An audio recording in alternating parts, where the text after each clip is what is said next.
சசிகலா அவர்களுடைய முக்கிய முடிவு. சசிகலா வர்சஸ் தினகரன் அமமுக என்டிஏ கூட்டணியில இணைஞ்சதுக்கு பிறகு சசிகலாவை கடுமையா தாக்கி பேசுறாரு. அதிமுக விழுந்துச்சு, அதுல நீங்க ஒரு காரணமா இல்லையா? சசிகலாவை சந்திச்சாங்க, நீங்களா தானே சந்திச்சீங்க, நீங்களா தானே பிஜேபிக்கு அடிமையா? நீங்க எப்படி சசிகலா பத்தி பேசலாம்? உங்களுடைய கட்சியை உடச்சி சதைச்சு பிஜேபியை எதிர்த்து ஒரு வார்த்தை பேசுறது உங்களுக்கு புரியல. வெளியில இருந்துட்டு ஊழல் மிரட்டிட்டு இருக்காரு. நீங்க மத்தவங்களை எல்லாம் பார்த்து இவரை துரோகின்றீங்க, அவரை எதிரின்றீங்க, என்னென்னவோ பேசுறீங்க. நீங்க ஓபிஎஸ் திமுக பக்கம் போறாரு. இவரு பசுத்தோல் போற்றிய புலி அப்படின்னு ஓபிஎஸ் சொல்றாரு, துரோகின்னு சொல்றாரு. பசுத்தோல் போர்த்திய புலி, எருமை தோல் போர்த்திய சிறுத்தை, இதெல்லாம் எதுக்கு உங்களுக்கு? அவருக்கு ஒத்து போகலன்னா எல்லாரும் துரோகி, அவருக்கு ஒத்து போயிட்டாங்கன்னா எல்லாரும் பெரிய தோழர் அப்படி நினைக்கிறாரு.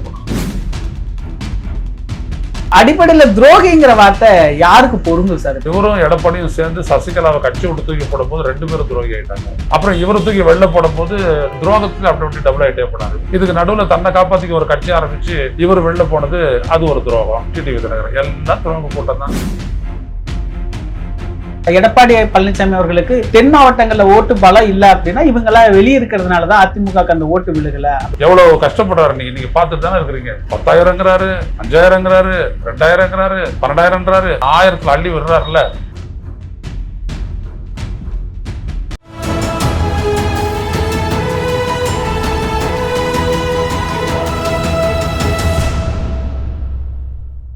தமிழ் நிறம் நேயர்களுக்கு வணக்கம். இன்று நம்மிடையே மூத்த பத்திரிகையாளர் திரு ஐயநாதன் அவர்கள் இணைந்துள்ளார். சார் வணக்கம் சார், எப்படி இருக்கிறீங்க?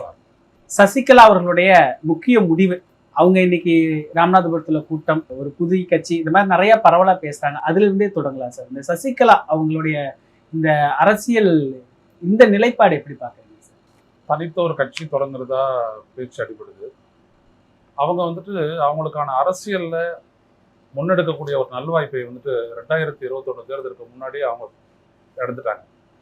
அங்கேருந்து சிறையிலேருந்து வெளியில் வந்துட்ட உடனே இவங்க உடச்சி வச்ச பாஜக உடச்சி வச்ச அதிமுகவை எங்கே ஒருங்கிணைச்சு ஒரு சக்தி வாய்ந்த கட்சியை மறுபடியும் கொண்டு வந்துடுவாங்க அப்படின்ற பயத்தில் தான் என்ன பண்ணாங்க, 40 சம்மன்ஸை எடுத்து அந்த இடி வந்துட்டு அந்த அம்மா அப்போ அந்த பவுரிங் ஹாஸ்பிட்டலில் சிகிச்சை பெற்றுட்டு இருந்தாங்க.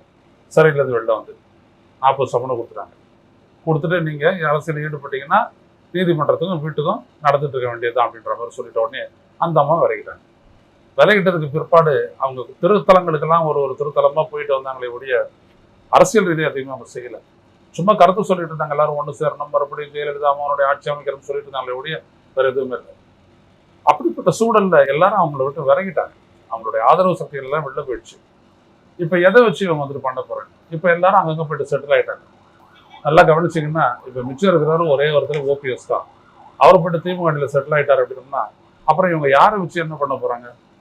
ரெண்டாவது, இவங்களுக்கு வந்துட்டு ஒரு தனித்த மக்கள் சக்தி இருக்கிறதுக்கான வாய்ப்பே இல்லை. ஏன்னா சார், ஜெயலலிதா இருந்தபோது இவங்க ஆக்டிவ் பாலிட்டிக்ஸுக்கு வெளியில் வரவே இல்லை. இறந்தவொன்னே தான் அவங்க வந்தாங்க. வந்து அந்த கட்சியை ஒருங்கிணைச்சாங்க, இந்த எல்லாரையும் கூட்டிக்கிட்டு ஆட்சியில் அமர வச்சாங்கன்றதை தவிர அதுக்கப்புறம் சிறைக்கு போனாங்க. சிறையிலேருந்து வெளில வரும்போது அந்த மாதிரி ஆகிப்போச்சு. அதனால் அவங்களுடைய அரசியல் முன்னகர்வு அப்படின்றது பெரிதாக பலனளிக்காது என்பது எனக்கு கருத்து. இதுல சசிகலா வர்சஸ் தினகரன், அது தினகரன் கிட்டத்தட்ட சசிகலாவுடைய நெருங்கிய உறவு முறைதான். தினகரன் தான் வந்து சசிகலாவால அறிமுகப்படுத்தப்பட்டவங்க. இன்னைக்கு அமமுக என்டிஏ கூட்டணியில இணைஞ்சதுக்கு பிறகு சசிகலாவை கடுமையா தாக்கி பேசுறாரு. அவருடைய பேச்சு அரசியல்ல அட்ரஸ் இல்லாம போனவங்க சசிகலாங்கிற லெவலுக்கு இறங்குறாரு. இது எப்படி புரிஞ்சுக்கிறது? இப்போ நம்ம வந்துட்டு ஒரு அப்சர்வரா இருந்து பார்த்து பேசுறோம்.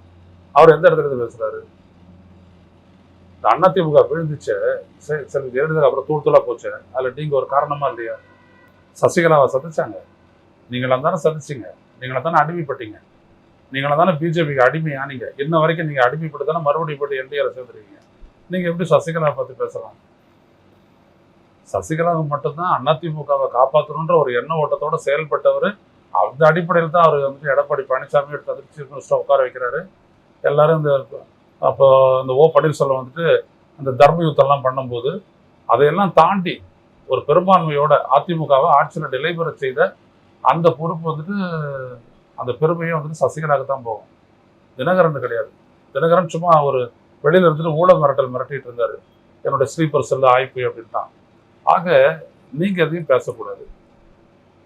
ஒரு அப்சர்வரா, ஒரு ஜேர்னலிஸ்டா எனக்கு தெரியும், அவங்க வந்துட்டு உள்ளபடியே அதிமுக கடமைப்பட்டவங்க அதிமுக கடமைப்பட்டிருக்கு. ஆனா அந்த அம்மா அரசியல்ல ஈடுபடலை, ஒதுங்கி நின்றுட்டாங்க.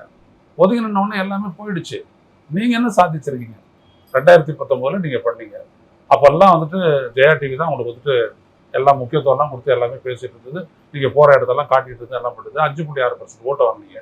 அப்புறம் அடுத்த தேர்தலில் இப்போ உங்களுடைய பர்சன்டேஜ் என்னது சொல்லுங்க? ஒன்றும் இல்லைல்ல. அப்ப நீங்க என்ன அவங்கள விமர்சிக்கிறீங்க? உங்களால பிஜேபி உங்களுடைய கட்சியை உடைச்சு சதைச்ச பிஜேபியை எதிர்த்து ஒரு வார்த்தை பேசுறது உங்களுக்கு முடியல. நீங்க மற்றவங்களை எல்லாம் பார்த்து இவரை துரோகின்றீங்க, அவரை எதிரின்றீங்க, என்னென்னவோ பேசுறீங்க நீங்க. ஆனா உங்களால பிஜேபி எதிர்த்து ஒரு வார்த்தை சொல்ல முடியுமா? பிஜேபி நான் நம்பியா செஞ்சா தமிழ்நாட்டுக்கும் தான் அதிமுகவுக்கும். அப்படியே நீங்க வந்துட்டு வெளில வந்தீங்க என்டிஏ விட்டு. எனவே தினகரன் பேசுறது எதுவுமே நியாயம் கிடையாது. இந்த ஓபிஎஸ் திமுக பக்கம் போறாரு, இவரு பசுத்தோல் போற்றிய புலி அப்படின்னு ஓபிஎஸ் சொல்றாரு, துரோகின்னு சொல்றாரு. எந்த அடிப்படையில துரோகின்னு சொல்றாரு? எடப்பாடி அண்ணன் அவருக்கு ஒத்து போகலன்னா எல்லாரும் துரோகி, அவருக்கு ஒத்து போயிட்டாங்கன்னா எல்லாரும் பெரிய தோழர் அப்படி நினைக்கிறாரு போனவர். முதல்ல அந்த சான்றிதழ் கொடுக்கறது, இந்த மாதிரிலாம் இட்டுக்கட்டி பேசுறதெல்லாம் வந்துட்டு தினகரன் நிறுத்திக்கணும். எல்லாருமே ஒரு ஒரு அரசியலுக்காகத்தான் நீங்க எல்லாம் மூவ் பண்ணி ஒரு இடத்துல. இப்ப நீங்க வந்துட்டு விரும்பியா போயிட்டு என்டிஏல இருக்கீங்க, எடப்பாடி எதிர்க்கிறேன்னு சொன்னீங்கல்ல, இப்ப என்ன சொல்றீங்க? இப்போ எடப்பாடி சீஃப் மினிஸ்டர் ஆகிறத நீங்க அனுமதிக்க மாட்டீங்களா? இப்படிலாம் தானே நீங்க பேசுறாரு. நீங்க யார்? இன்னொருத்தர் அவருடைய அரசியல் பாதையை அவர் பார்த்துக்கிட்டு போறாரு. நீங்க எல்லாம் ஒன்னா தானே இருக்கீங்க. போன அக்டோபர் 30 எல்லாரும் பசுமொழில சந்திச்சிங்களா இல்லையா? ஏன் உங்களுக்குள்ள ஒரு ஒத்த கருத்து ஏற்பட்டு ஒரு மாற்றுக்கு வர முடியல? அதை விளக்குங்க. அதை விளக்காத பசுத்தோல் பொருத்திய புலி, எருமை தோல் பொருத்திய சிறுத்தை, இதெல்லாம் எதுக்கு உங்களுக்கு? அதெல்லாம் தப்பு.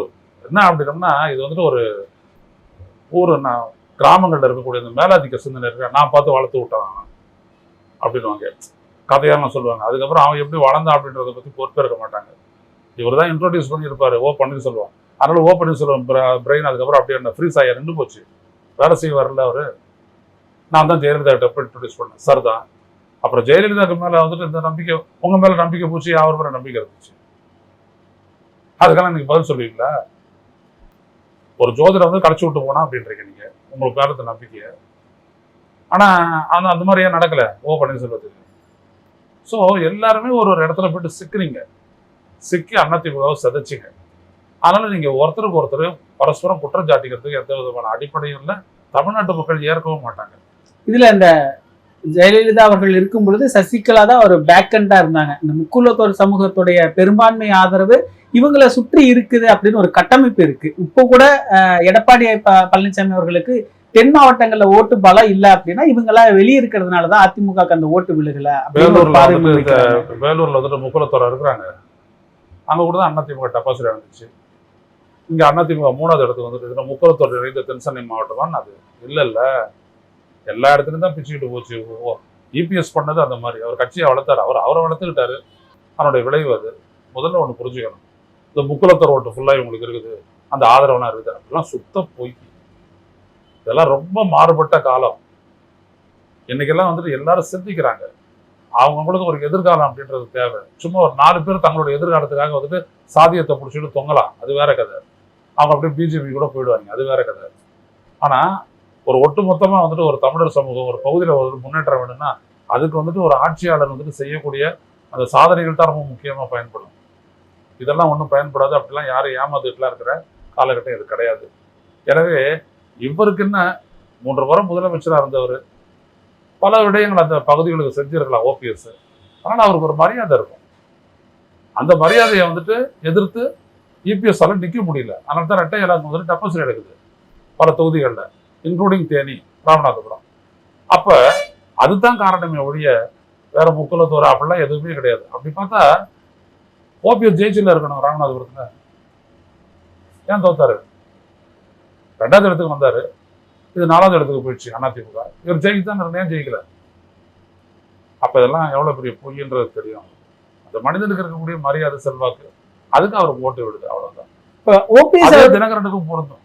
ஓபிஎஸ் அவர்கள் திமுக போறது அப்படிங்கிறது என்ன மாதிரி அவருக்கு பலன் தருமா? இன்னைக்கு கூட நான் என்ன துரோகி நல்லா சொல்லாதீங்க, நான் அம்மா கொடுத்த படியை நான் சிறப்பா செஞ்சுதான் முடிச்சேன், என்ன துரோகின்னு சொல்ற அளவுக்கு நான் எதுவும் பண்ண கிடையாதுன்னு ஒரு மன உருக்கத்தோட ஒரு பேட்டி விளக்கமே கொடுத்தாரு. சொல்ல வேணாம். அம்மா மக்கள் முன்னேற்ற கழகம் இதனுடைய பொதுச் செயலர் அப்படின்ற அடிப்படையில் வந்துட்டு தினகரன் பேசுறது வந்துட்டு எவ்வளவு பேருக்கு தமிழ்நாட்டை எடுத்துக்க போறாங்க சொல்லுங்க பாப்பா. உங்களை ஒரு ஃப்ளைட்ல கூட்டு போறாங்க டெல்லிக்கு, திரும்பி வரும்போது நீங்க மறுபடியும் என்டி ஆயிட்டீங்க. எப்படி ஆனீங்க? யாராவது தமிழ்நாட்டு மக்கள் ஏதாவது கேட்டாங்களா உங்ககிட்ட எப்படி என்டிஏக்கு மறுபடியும் போனீங்கன்னு கேட்டாங்களா? இல்ல.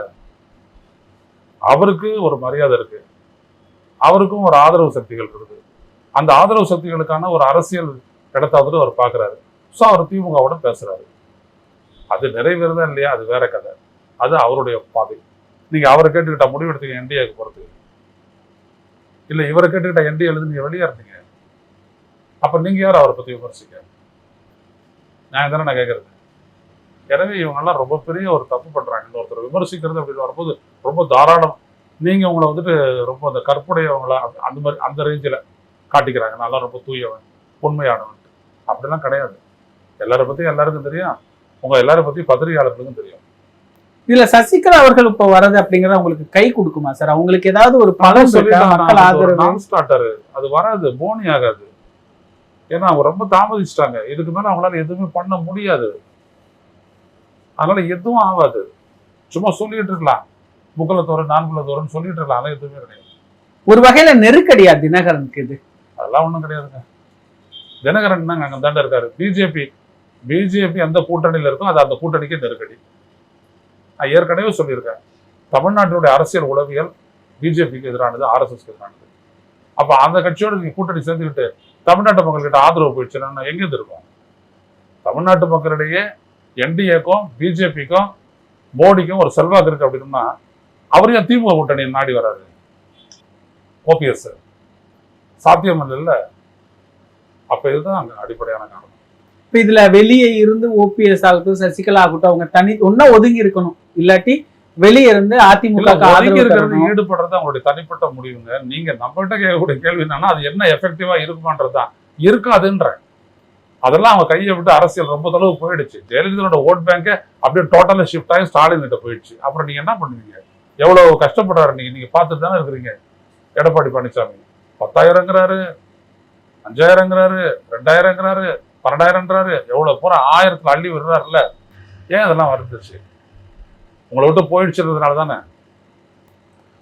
சசிகலா அவர்கள், ஓபிஎஸ் அவர்கள், தினகரன் இவங்க 3 பேரும் இணைந்து ஒரு என்டிஏக்குள்ளார வர்றது அப்படிங்கிறது ஒரு பலம் இல்ல அப்படின்னா இப்ப இது எப்படி என்டிஏன்றதே அதாவது பாஜக அப்படின்றதே பாஜகனாலதான் நாங்க ஒரு தொகுதிக்கு 40,000 ஓட்டு 50,000 ஓட்டு எடுக்கிறோம்னு சொன்னதெல்லாம் யாரு? ஜெயக்குமாரும் செங்கோட்டையனும் தானே. அப்புறம் அந்த நிலம் மாறிடுச்சா? மாறல. அப்புறம் இவங்களாம் ஒன்னா சேர்ந்த மட்டும் எப்படி என்டிஏ வந்துட்டு பலமாயிடும்? அடிப்படையில துரோகிங்கிற வார்த்தை யாருக்கு பொருந்தும் சார்? இப்ப தினகரன் அவர்கள் 10 நாளைக்கு முன்னாடி எடப்பாடி பழனிசாமி இவர் துரோகி ஆயிட்டாரு அதிமுகவுக்கு. அப்புறம் இவரும் எடப்பாடியும் சேர்ந்து சசிகலாவை கட்சி விட்டு தூக்கி போடும் போது 2 பேரும் துரோகி ஆயிட்டாங்க. அப்புறம் இவரு தூக்கி வெளில போடும் போது டபுள் துரோகி ஆனாரு. எல்லாம் துரோகத்துக்கு அப்படி இப்படி டபுள் ஆயிட்டே போனாரு. இதுக்கு நடுவுல தன்னை காப்பாத்திக்க ஒரு கட்சி ஆரம்பிச்சு இவர் வெளில போனது அது ஒரு துரோகம். யாரு? டிடிவி தினகரன். எல்லாம் துரோக கூட்டம் தான். சசிகலாவை தான் அப்படி எதையும் சொல்ல முடியாது. அப்படி எதையுமே ஒரு பண்ணல தான் உண்மை. ஆனா அரசியல்ல முடிவெடுத்து செயல்பட வேண்டிய நேரத்தில் அவர் சைலண்ட் ஆயிட்டாரு. அது அவருக்கு எதிராக போயிடுச்சு. நிகழ்கால அரசியல் குறித்து பல தகவல்களை பகிர்ந்து கொண்டதுக்கு நன்றிங்க சார். இதே போன்று நிகழ்கால அரசியலின் சாரம்சங்களை அரசியல் ஆளுமைகளின் நேர்காணல் வழியே தொடர்ந்து காண தமிழ் நிறம் வலையொலியை சப்ஸ்கிரைப் செய்யுங்கள். தங்களின் மேலான கருத்துக்களை கருத்துளை பெட்டியில் பதிவிடுங்கள். நன்றி, வணக்கம்.